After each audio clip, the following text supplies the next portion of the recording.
2-3 major आता परत आरोप केले जात आहेत की मंत्रिपदाचा असणारा लाभ घेणं आणि याच्यावरनं तुमच्या थेट राजीनाम्याची मागणी करणं. एक बघा, या विषयावरती मी काही उत्तर देणार नाही.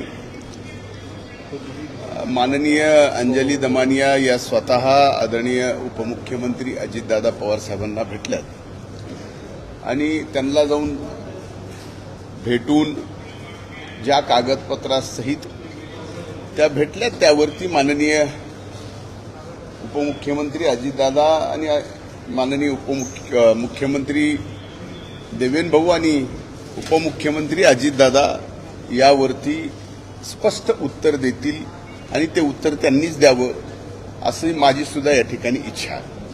मुद्दा क्रमांक 2 की तुम्ही ज्या राखेच्या संदर्भात 2006चा सुप्रीम कोर्टाचा GR जर पाहिला, थर्मल पॉवर स्टेशनची राख म्हणजे प्रत्येक थर्मल पॉवर स्टेशननी केलेला तो कचरा आहे आणि तो कचरा थर्मल पॉवर स्टेशननी स्वतः पैसे खर्च करून उचलला गेलाच पाहिजे, हा सुप्रीम कोर्टाचा निर्णय आहे. आणि अशा निर्णयाच्या बाबतीत हे डायरेक्ट सरकारशी संलग्न नाही, महानिर्मिती एक वेगळं मंडळ आहे, त्यामुळं मूलतः याच्याशी प्रॉफिट ऑफ बेनिफिटचा बिझनेस विषय कुठे येत नाही. पलीकडे आणखीन काय विचारायचं? संदीप क्षीरसागर यांनी म्हणले कृष्णा अंजलीसोबत काहीतरी वाईट घडलं असेल सापडले. आता एवढं जर संदीप क्षीरसागरांना माहीत असेल, आणखीन कुणाकुणाला जे काही माहीत असेल, याचा अर्थ मी असा समजतो की त्यांचे आणि त्या आरोपीचे कुठेतरी आता संबंध आहेत आणि ते संबंध असल्याशिवाय ही माहिती त्यांना मिळू कशी शकते? जी माहिती त्या कृष्णाला काय झालंय काय नाही झालंय याची पोलिसांना माहिती नाही, तुम्हाला माहित नाही, म्हणजे तुमचे एवढे मायक्रो कॅमेरे त्याला माहिती नाही, तर त्याला कशी माहिती असू शकते? याचा अर्थ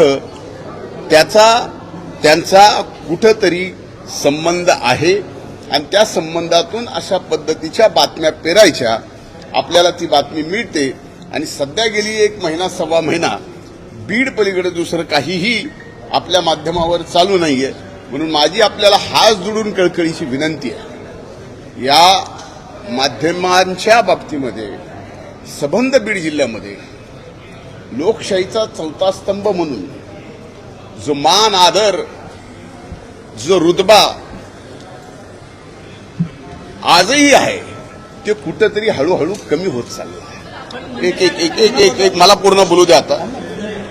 म्हणून माझी आपल्याला विनंती आहे की पहिल्यांदा आपण सुद्धा जर्नलिझम म्हणून काय खरं काय खोटं पूर्ण याच्यातली तपासणी केल्यानंतर एक जिल्हा असेल किंवा त्या जिल्ह्याचा नेता असेल, एक मतदारसंघ असेल की त्या मतदारसंघातला कुठलाही नेता असेल, भलेही मी असेल, त्याला माध्यमांनी शिक्षा दिली पाहिजे, त्याच्यावरती मीडिया ट्रायल चाललं पाहिजे, या मताचा मी आहे.